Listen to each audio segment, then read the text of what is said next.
You've been stealing from me. I swear, I didn't. I trusted you!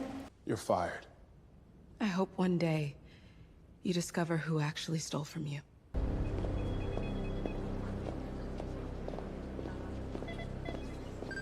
King Global's shares continue to fall as a mysterious investor rapidly increases their ownership stake in the company.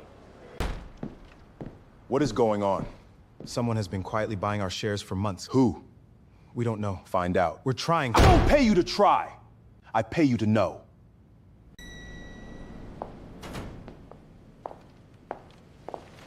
Good morning, Miss Naomi.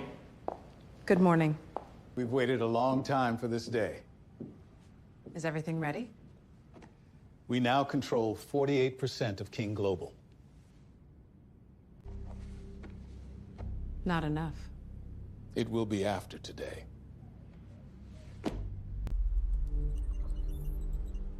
Camera 12 isn't working. Stop recording 15 minutes before the search. How convenient. We're trying to recover the files.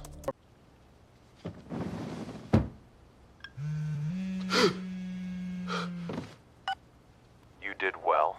I've done my part. No. You've only just begun.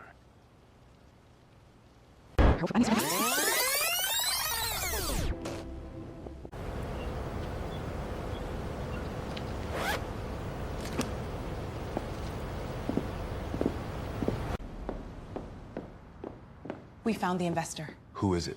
It's not one person. It's a group of investment firms. Who owns them? They're all connected to the same holding company. Phoenix Capital Partners. I wish you were here, Grandpa. He'd be proud of you. I hope so.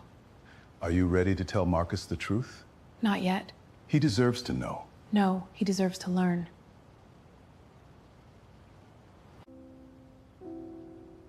I hope one day you discover who actually stole from you.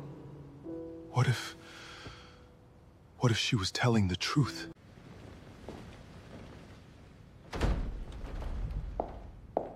Naomi? I believe I now own 51% of this company. You?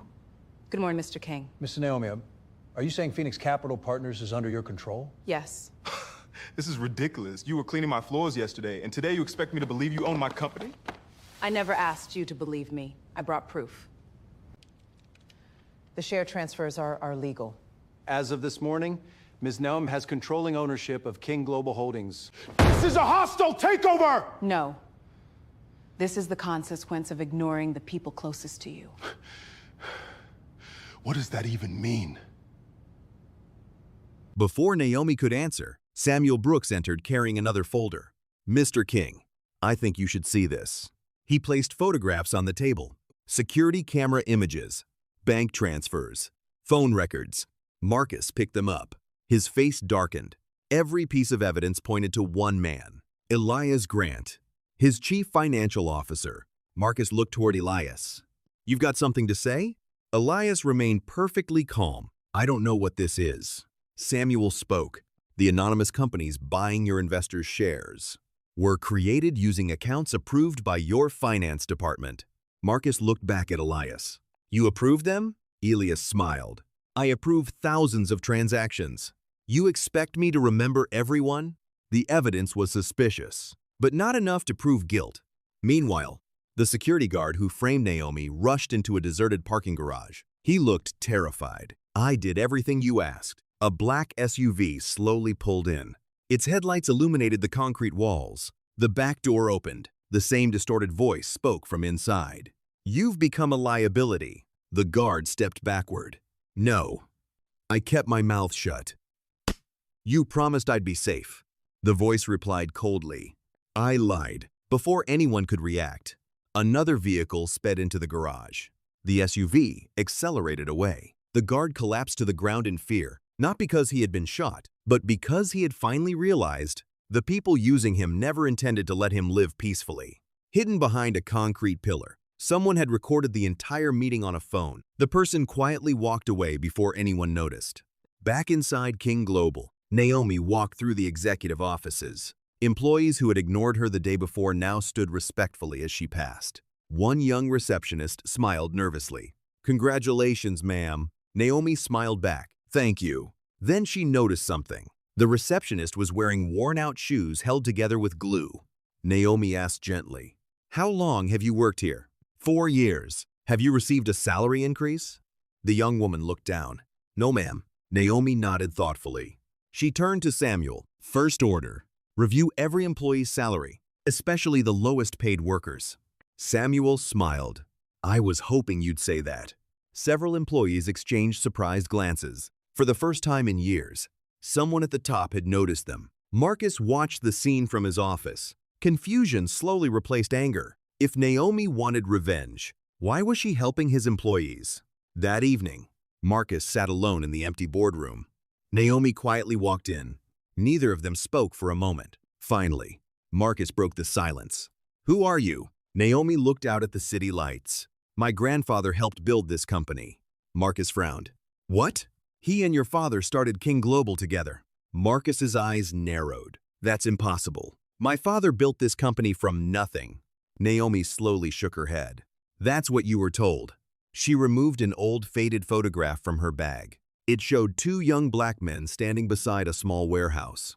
One was Marcus's father. The other was the same elderly man from the photograph in Naomi's office. "My grandfather." Naomi's voice grew softer. "They were partners. They dreamed together. They built together." Marcus stared at the picture. He had never seen it before. "My father never mentioned him. He stopped mentioning him after lawyers convinced him to force my grandfather out." Marcus looked shocked. "No, he wouldn't do that." Naomi met his gaze. "I believe that too." Just then, Samuel burst into the room.